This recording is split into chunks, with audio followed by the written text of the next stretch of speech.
ಪತಿಯನ್ನು ಬಿಟ್ಟು ಆಗಲಿ ತಿರುಗುವಳನ್ನು ಕಂಡೆ. ಪತಿಯನ್ನು ಎತ್ತಿ ಪೂಜಿಸುವಳನ್ನು ಒಬ್ಬಳನ್ನು ನಾ ಕಾಣೆ.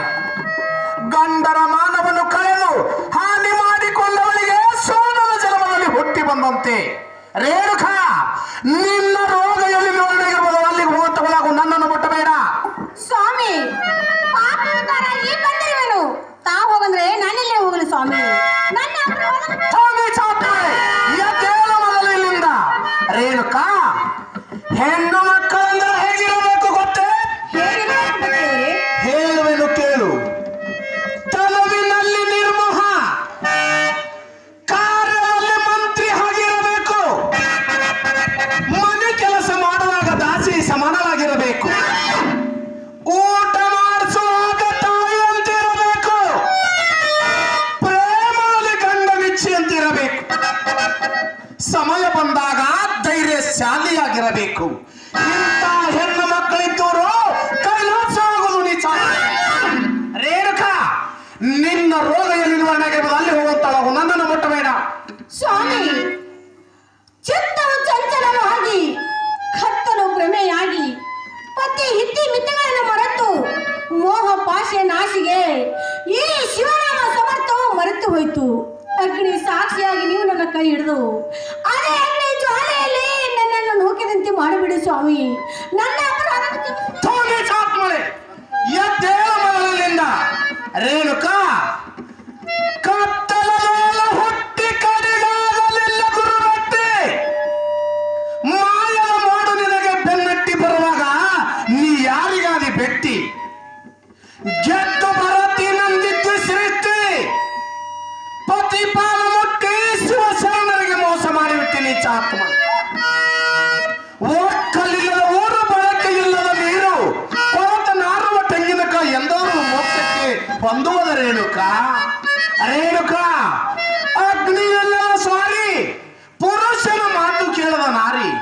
ಈ ಜಗತ್ತಿನ ಮೇಲೆ ತಿರುಗುವಂತ ಹೆಣ್ಣು ಮಕ್ಕಳಿಗೆ ಈ ಭೂಮಿಯ ಮೇಲೆ ಸ್ಥಾನವಿಲ್ಲ ರೇಣುಕಾ, ಭೂಮಿಯ ಮೇಲೆ ಸ್ಥಾನವಿಲ್ಲ. ರೇಣುಕಾ, ನಿನ್ನ ರೋಗ ಎಲ್ಲಿ ನಿವಾರಣೆಯಾಗಿರ್ಬೋದು ಅಲ್ಲಿಗೆ ಹೋಗುವಂತವಳಾಗು, ನನ್ನನ್ನು ಮುಟ್ಟಬೇಡ. ಸ್ವಾಮಿ, ಈ ಶರೀರ ರೂಪ ರಥಕ್ಕೆ ಇಂದ್ರಿಯಗಳೇ ಕುದುರೆಗಳು, ಆತ್ಮವೇ ರಸಿಕನು, ಮನ ಎಂಬುವೇ ಅಗಮ. ಹೀಗೆ ಇಂದ್ರಿಯ ಎಂಬ ಕುದುರೆಗಳು ಸನ್ಮಾರ್ಗದಲ್ಲಿ ಹೋದರೆ ಮೋಕ್ಷ ಆಗುವುದು ಎಂತು.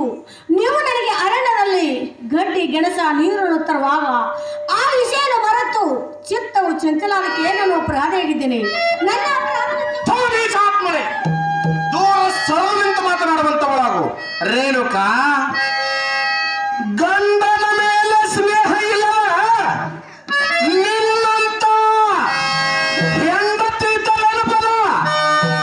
ನಿಂಗಳ ಮೇಲೆ ನಿಷ್ಠೆ ಇಲ್ಲದ ಭಕ್ತರಿದ್ದರೆ ಶಿವ ಶಿವ ಎದ್ದರೇನು ಸತ್ತರೇನು. ರೇಣುಕಾ, ಕಿರಿಯಲೊಂದು ಪಾಪವ ಮಾಡಿ ಹರಿಯುವ ಗಂಗೆಯೋಳು ಮುನುಮುಡಿಗೆತ್ತು. ಹರಿದು ಹೋಯಿತು ನನ್ನ ಪಾಪ ಎನ್ನಬೇಡ. ಹರಿದು ಹೋಗಲಕ್ಕೆ ನಿನ್ನ ಮೈ ಮೇಲಿರುವ ಎರೆಮಣ್ಣವಲ್ಲ ರೇಣುಕಾ. ರೇಣುಕಾ, ಹರಿದು ಹೋಗಿರುವುದು ನಿನ್ನ ಮೈ ಮೇಲಿರುವ ಎರೆಮಣ್ಣ ಹೊರತು ನೀ ಮಾಡಿರುವಂತ ಪಾಪವಲ್ಲ ರೇಣುಕಾ, ಪಾಪವಲ್ಲ.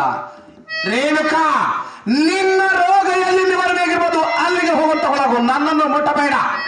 ಪತಿ ದೇವರೇ, ಒಲೆ ಹತ್ತಿ ಉರಿದರೆ ಉಳಿಯುವುದು ಜಗತ್ತು, ನೆಲ ಹತ್ತಿ ಉರಿದರೆ ಉಳಿದ ಅಲ್ಲವಿಲ್ಲ. ಋಷಿ ಮುನಿಗಳು ಸತ್ಪುರುಷರು ತಮ್ಮ ಜ್ಞಾನಕ್ಕಾಗಿ ಜೀವನವನ್ನೇ ತ್ಯಜಿಸಿದ್ದಾರೆ. ಮರಗಳು ಫಲ ಕೊಡ್ತವೆ, ಹಸುಗಳು ಹಾಲು ಕೊಡ್ತವೆ. ಸತ್ಪುರುಷರು ತಮ್ಮ ಮಾತನ್ನು ಮನ್ನಿಸಿ ಪರೋಪಕಾರ ಮಾಡ್ತಾರೆ. ಹಾಗೆ ತಪ್ಪಿಸಲಾದ ನನ್ನನ್ನು ಕ್ಷಮಿಸಬೇಕು. ಸರ್ವನಂತ ಮಾತನಾಡುವಂತವಳಾಗು. ರೇಣುಕಾ, ಸತ್ಯವಿಲ್ಲದ ಭಕ್ತಿ ಸಾವಿರ ವರ್ಷ ಮಾಡಿದ ಸತ್ಯವಿಲ್ಲದ ಪೂಜೆ 100 ಕಾಲ ಪೂಜಿಸಿದರೇನು ಫಲ. ಚಿತ್ತು ಸುತ್ತವಿಲ್ಲದ ಗುಡಿಯನ್ನು ಎಟ್ಟು ಸುತ್ತು ಸುತ್ತಿದರೇನು ಫಲ. ಎತ್ತು ಗಾಂಡವನ್ನು 10 ದಿನನಿತ್ಯ ಪ್ರದಕ್ಷಿಣೆ ಹಾಕಿದರೇನು ಫಲ. ಸತ್ಯ ನುಡಿವದ ಶೀಲ, ಸಜ್ಜನರ ಸದಾಚಾರದಲ್ಲಿ ವರ್ಚಿಸುವದ ಶೀಲ. ಸತ್ಯ ನುಡಿವ ಹೆಂಡಿಗೆ ಅಚ್ಚ ಅಳಿಯವ ಶೀಲ ನೀಚಾತ್ಮಳೆ. ರೇಣುಕಾ, ನಿನ್ನ ರೋಗ ಎಲ್ಲಿ ನಿವಾರಣೆಯಾಗಿರ್ಬೋದು ಅಲ್ಲಿಗೆ ಹೋಗುವಂತ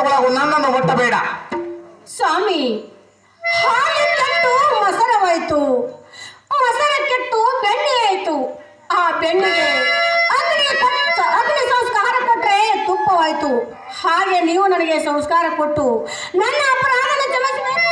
ನೀಚಾತ್ಮಳೆ ಜೋರ ಸರ್ವನಿಂದ ಮಾತನಾಡುವಂತವಳಾಗು. ರೇಣುಕಾ ಉಪ್ಪಿ ಕೊಪ್ಪಿದ ಕಬ್ಬನ್ನು ಕತ್ತರಿಸಿ ಗಾನದ ಬೈಗೆ ದುಡಿದರೆ ಹಿಂಡಿ ಹಿಪ್ಪಿಯಾಗುವುದು. ಪರ್ಯಂತರ ತನ್ನ ಸಿಹಿಯನ್ನು ಬಿಡಲಾರದು.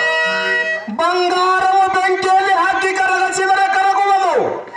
ಏಟು ಕೊಟ್ಟರೆ ಏಟು ತಿನ್ನುವುದು ಬೆಲೆ ಬಾಳುವ ವಸ್ತುವಾಗುವುದು. ಪರಮಾತ್ಮನು ನಮ್ಮಂತಹ ಚತುರ ಶಾಲೆಗಳನ್ನು ಪದೇ ಪದೇ ಪರೀಕ್ಷಿಸುವನು ನೀಚಾತ್ಮಳೆ. ರೇಣುಕಾ ನಿನ್ನ ರೋಗ ಎಲ್ಲಿ ನಿವಾರಣೆ ಇರುವುದು ಅಲ್ಲಿಗೆ ಹೋಗುವಂತವಳಾಗು. ನನ್ನ ಆಶ್ರಮದಲ್ಲಿ ನಿನಗೆ ಜಾಗವಿಲ್ಲ. ಪತಿ ದೇವರೇ, ತಾವು ಅಂದ್ರೆ ನಾನೆಲ್ಲಿ ಹೋಗಲಿ ಸ್ವಾಮಿ?